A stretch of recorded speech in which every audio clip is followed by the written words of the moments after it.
जय माँ शेरा वाली। भक्तों, आइए सुनते हैं श्री दुर्गा सप्तशती का 6वां अध्याय। मैं सर्वज्ञेश्वर भैरव के अंक में निवास करने वाली परमोत्कृष्ट पद्यावती देवी का चिंतन करता हूँ। वे नागराज के आसन पर बैठी हैं।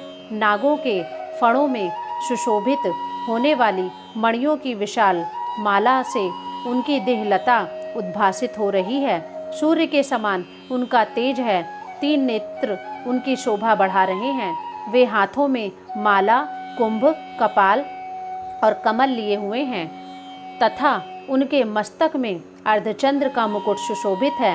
ऋषि कहते हैं, देवी का यह कथन सुनकर दूत को बड़ा अमर्ष हुआ और उसने दैत्यराज के पास जाकर सब समाचार विस्तार पूर्वक कह सुनाया।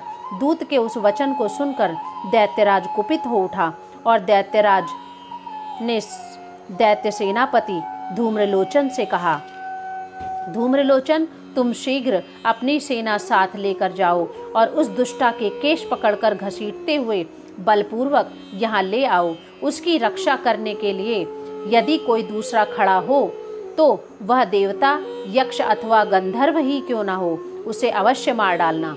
ऋषि कहते हैं, शुंभ के इस प्रकार आज्ञा देने पर वह धूम्रलोचन दैत्य 60,000 असुरों की सेना के साथ वहां तुरंत चल दिया। वहां पहुंचकर उसने हिमालय पर्वत पर रहने वाली देवी को देखा और ललकार कर कहा, अरे तू शुंभ निशुंभ के पास चल। यदि इस समय प्रसन्नतापूर्वक मेरे स्वामी के पास नहीं चलेगी तो मैं बलपूर्वक झूठा पकड़कर घसीटते हुए तुझे ले जाऊंगा। देवी बोली, तुम्हें दैत्यों के राजा ने भेजा है। तुम स्वयं भी बलवान हो और तुम्हारे साथ विशाल सेना भी है। ऐसी दशा में यदि मुझे बलपूर्वक ले चलोगे तो मैं तुम्हारा क्या कर सकती हूँ। ऋषि कहते हैं, देवी के यूं कहने पर असुर धूम्रलोचन उनकी ओर दौड़ा। तब अंबिके ने हुं शब्द के उच्चारण मात्र से उसे भस्म कर दिया। फिर तो क्रोध में भरी हुई दैत्यों की विशाल सेना और अंबिका ने एक दूसरे पर तीखे सायकों, शक्तियों तथा फरसों की वर्षा आरंभ की। इतने में ही देवी का वाहन सिंह क्रोध में भरकर भयंकर गर्जना करके गर्दन के बालों को हिलाता हुआ असुरों की सेना में कूद पड़ा। उसने कुछ दैत्यों को पंजों की मार से, कितनों को अपने जबड़ों से और कितने ही महादैत्यों को पटक कर ओठ की दाढ़ी से घायल करके मार डाला। उस सिंह ने अपने नखों से कितनों के पेट फाड़ डाले और थप्पड़ मारकर कितनों के सिर धड़ से अलग कर दिए। कितनों की भुजाएं और मस्तक काट डाले तथा अपनी गर्दन के बाल हिलाते हुए उसने दूसरे दैत्यों के पेट फाड़कर उनका रक्त चूस लिया।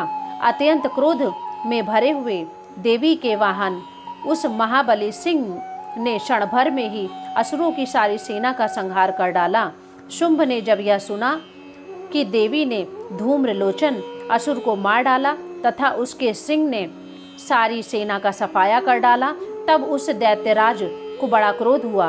उसका ओठ कांपने लगा। उसने चंड और मुंड नामक 2 महादैत्यों को आज्ञा दी, हे चंड, हे मुंड, तुम लोग बहुत बड़ी सेना लेकर वहां जाओ। उस देवी के झोंटे पकड़कर अथवा उसे बांधकर शीघ्र यहाँ ले आओ। यदि इस प्रकार उसको लाने में संदेह हो तो युद्ध में सब प्रकार के अस्त्र शस्त्रों तथा समस्त आसुरी सेना का प्रयोग करके उसकी हत्या कर डालना। उस दुष्टा की हत्या होने तथा सिंह के भी मारे जाने पर उस अंबिके को बांधकर साथ ले शीघ्र ही लौट आना। इस प्रकार श्री मार्कंडेय पुराण में सावर्णिक मनवंतर की कथा के अंतर्गत देवी महात्म्य में धूम्र लोचन वध नामक 6वां अध्याय पूरा हुआ। बोलिए दुर्गा माता की जय।